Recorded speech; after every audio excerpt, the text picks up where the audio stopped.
परमात्मा के गुण। कबीर पो पाटी पगड़ा भया और जागी जिया जून, सब काहू को देत है चोंच समाना चून। मर्द गरद में मिल गए रावण से रणधीर, कंस केश चानूर से हिरणा कुश बलबीर।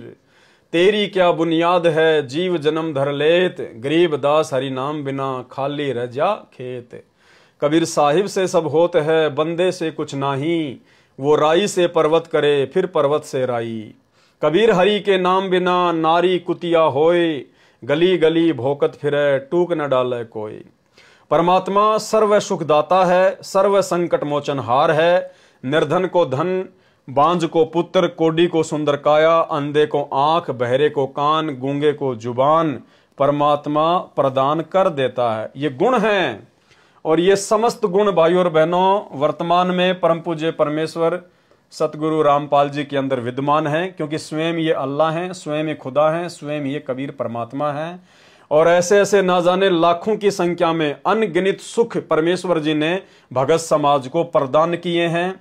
जो भगत भाई बहन हॉस्पिटलों में धक्के खा खा कर थक गए थे, बड़े बड़े हॉस्पिटल एम्स, पोलो, पीजीआई, जिन्होंने मना कर दिया था कि आपकी कैंसर का, आपके एड्स का, आपके इस ला इलाज रोग का हमारे पास कोई समाधान नहीं है, कोई इलाज नहीं है, केवल मरना ही शेष है। और जैसे ही उन आत्माओं ने सतगुरु रामपाल जी परमेश्वर जी से नाम दीक्षा प्राप्त की, मर्यादा में रहकर भक्ति की, परमेश्वर ने चंद ही दिनों में उनको घोड़े जैसा कर दिया, उनको स्वस्थ कर दिया। कोई कह भी नहीं सकता कि इस व्यक्ति को कभी ये रोग भी रहा होगा। तो ये समस्त गुण केवल परमेश्वर में होते हैं और वर्तमान में वही परमेश्वर सर्व गुणों से युक्त सतगुरु रामपाल जी स्वयं हैं। गरीब भक्ति बिना क्या होत है, भ्रम रहा संसार, रति कंचन पाया नहीं रावण चलती बार। उपरोक्त परमात्मा के गुणों पर विचार करते रहना ध्यान यज्ञ कहलाता है, जो पूर्व में अन्य द्वारा बताया तथा किया जाने वाला हठ योग ध्यान नहीं है। ध्यान की परिभाषा ही नहीं है। किसी वस्तु पर मन को केंद्रित करना ध्यान कहलाता है, किसी वस्तु पर मन को केंद्रित करना ध्यान कहलाता है। जैसे हम भाई बहन परमात्मा की कोई पुस्तक पढ़ते हैं बड़े ध्यान से, तो वो ध्यान यज्ञ है। जैसे हम भाई बहन तीनों समय की आरती करते हैं ध्यान से, वो हमारा ध्यान यज्ञ है। हम गुरुदेव का सत्संग सुनते हैं ध्यान से, वो ध्यान यज्ञ है। हम परमेश्वर जी के द्वारा किया गया ये सरलार ध्यान से पढ़ रहे हैं, देख रहे हैं, ये ध्यान यज्ञ है। किसी वस्तु पर मन को केंद्रित करना ध्यान कहलाता है।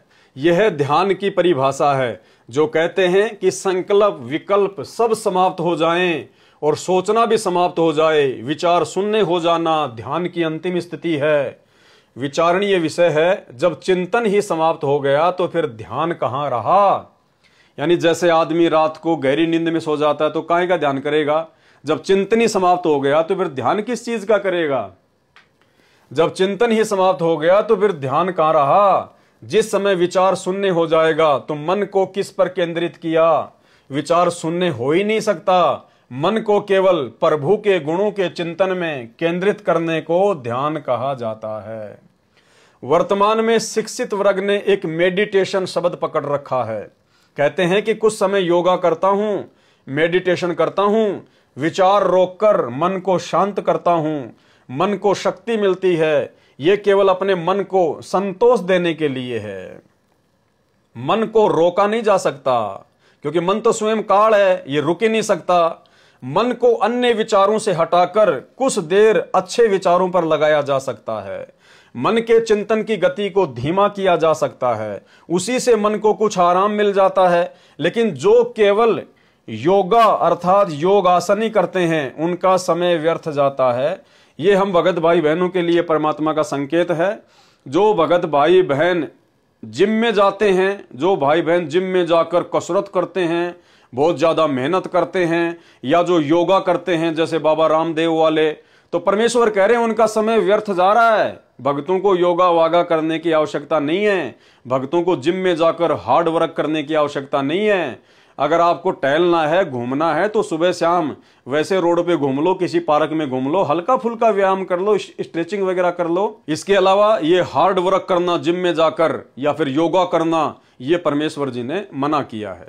लेकिन जो केवल योगा आसन करते हैं उनका समय व्यर्थ जाता है, और जो परमात्मा के गुणों का चिंतन करते हैं उनको ध्यान यज्ञ का फल भी मिलता है और योग भी हो जाता है। यानी हम जो परमेश्वर जी का सुमरण करते हैं, बैठकर परमात्मा जी का सत्संग सुनते हैं, कहते हैं उसमें हमारा ध्यान भी और ज्ञान भी दोनों यज्ञ हो जाते हैं हमारे, और उसमें हमारा योग भी हो जाता है। यह कहना कि योगा में मेडिटेशन अर्थात ध्यान करके मन को रोकता हूं, यह भ्रम है, वह ध्यान भी व्यर्थ है। इसलिए गुरु से दीक्षा लेकर फिर परमात्मा के गुणों का चिंतन करना ही असल में ध्यान मेडिटेशन है। इसी में मानव जीवन की सफलता। जो गुरु बचन पे डट गए, कट गए फंद 84 के, कट गए फंद 84 के, कट गए फंद 84 के।